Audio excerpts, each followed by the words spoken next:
Hi. I think this finally starts. I got it right. Well, now we have to screen out one. So the question, of course, is given as follows: is the curve is given by 1 plus 5 sine t in the I direction, 1 plus 2 sine 2t in the j direction, and 1 plus 3 sine of 3t in the k direction. And the force vector field is the radial force vector field. That means at a point x, y, and z, it points in the x in the I direction, Y in the J direction, and Z in the K direction. So a couple illustrations here, and I'm going to skip a lot of the hard number crunching because I'll just summarize it because we only have 5 minutes, and I like to keep this short and not kind of overwhelm everything. So here's a sketch of the graph of the curve, and this looks like kind of like twisted pretzel in 3 dimensions, right? And you can see, let's see if there's anything in there. Okay. It's kind of like a infinity symbol, but you see it kind of backlashes, kind of go twists around itself, and nothing interesting.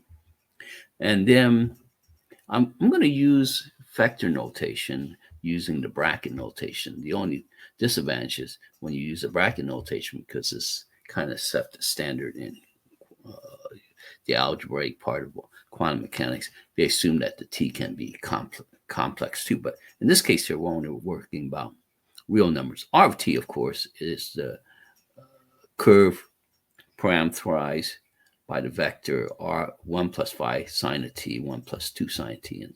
And this is tangential vector field, phi cosine of t. You just differentiate this. And then oftentimes we actually normalize it or rewrite this in terms of a unit vector. So it's r prime divided by the length of this r prime. And we don't really have to worry about that too much because the length absolute value of r prime t actually cancels. So thank goodness we don't have to deal with a square root in the integral. Now, the force vector field is acting along the particles represent, and we have a couple representation of the force vector field along a couple points on the curve, right? So here's at this point here, the force vector points in this direction, at this point, and finally here. Okay, that gives us an idea of what we're trying to tackle. And the formula is basically given here is from t equals 0 to t equals to 2 pi of the force vector field times r prime, the tangent vector field dt. So in other words, it's the dot product of the force vector field, which I have it in green since it's green here, times the tangent vector field. And if you take the inner product, it breaks it and we multiply it out. Here's the inner product of it and simplifies in sine 25 cosine sine t. So then our integral splits into about 6 simple integrals. The integral of the first one, 0 to 2 pi 25 cosine sine of t, the integral 8 cosine 2t plus the integral, and then of course these little 3 stragglers, cosine t, cosine 2t, and cosine 2. Now, the first 3 integrals, in case you forgot, I'll summarize it here. The indefinite integral of 25 cosine sine t is, of course, 25 over 2 of sine square of t.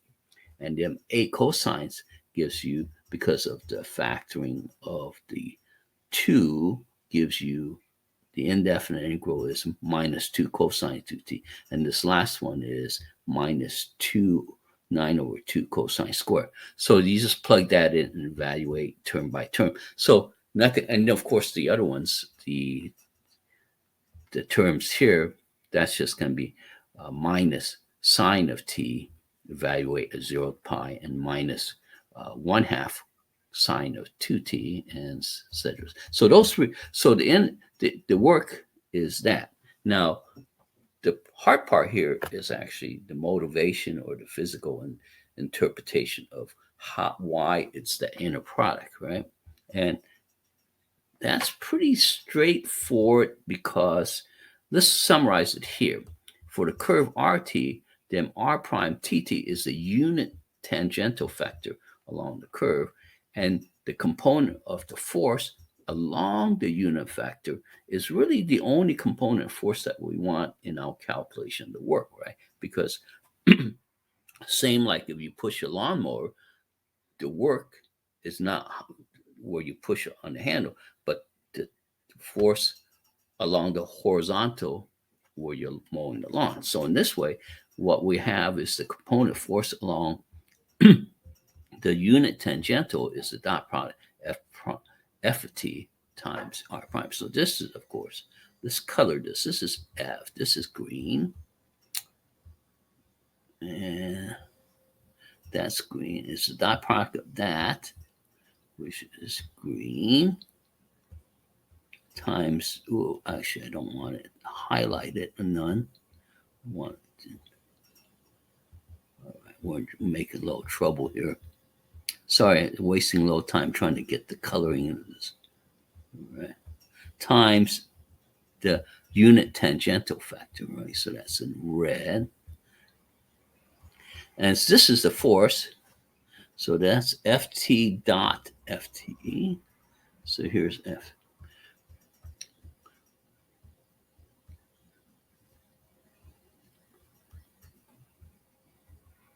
And here's the green force vector view. And then we can actually, since the length of r prime t is a scalar, we can pull it out here. Now, incremental work is you take this force times is the product is the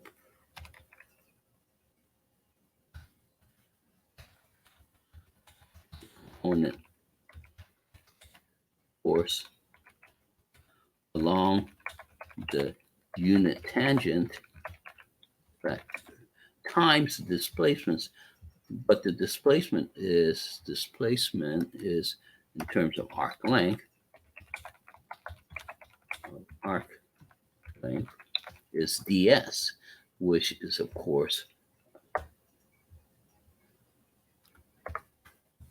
ds dt.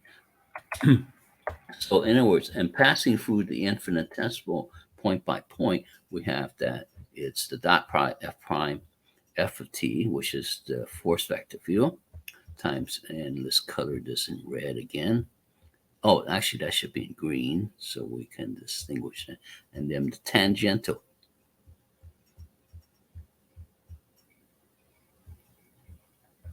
You should make that in bold, otherwise it's hard to read.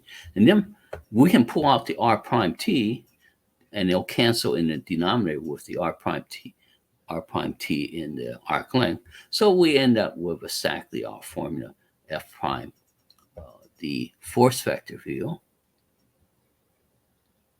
dot product with the r prime of t. So there's no square root, which say, whoo, big sigh of relief. And a little bit more motivation here is here. So in this, I took a zoom of this vector view, f of t, along a point here. So now this point here, this vector view is f of t. So the force is in this direction, but we want only the component along the direction of the unit tangent, right? And then, of course, the displacements along the arc length. So that's the displacement is along the arc.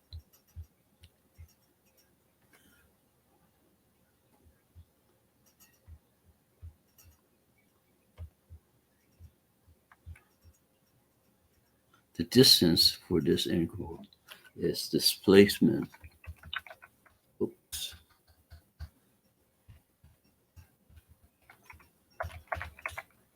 Is ds.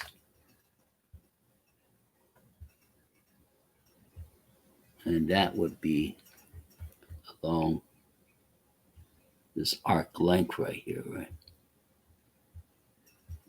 Okay, ds. So that is about a short and concise video as can make it. The only thing, of course, I left out is the evaluation of these piece bit by bit integral. Now you can use either Wolfram Alpha to evaluate this, or you can use, say, for instance, this Maple software to evaluate. So all these are easy to evaluate. So, for example, the first one, without going through all the machination of finding the indefinite integral, let's look at this first one. Actually, we can evaluate the whole thing, right? Quickly, without much pain. Let's copy this.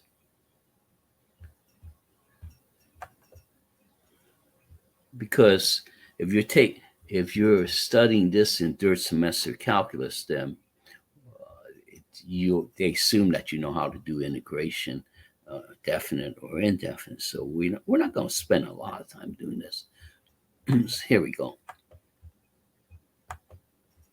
Paste. And let's see. I think all the symbolism for the notation that Maples will recognize is correct. So let's enter this and see what it'll get. Oh, so it goes to 0. Well, that's interesting.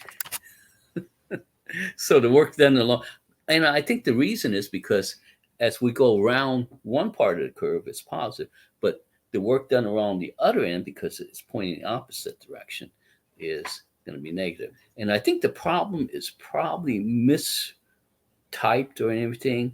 It probably is not long from 0 to 2 pi, because you can see as you loop, whatever direction you loop around, if you go either clockwise in one direction, you're going to go counterclockwise in the other direction. So they will cancel out.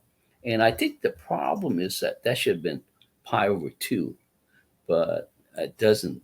So there's a lot of times when you write math in one dimension from left to right, it's left out the division symbol. So maybe that's the correct answer. But I'll leave it at that. If you have any questions, feel free to kind of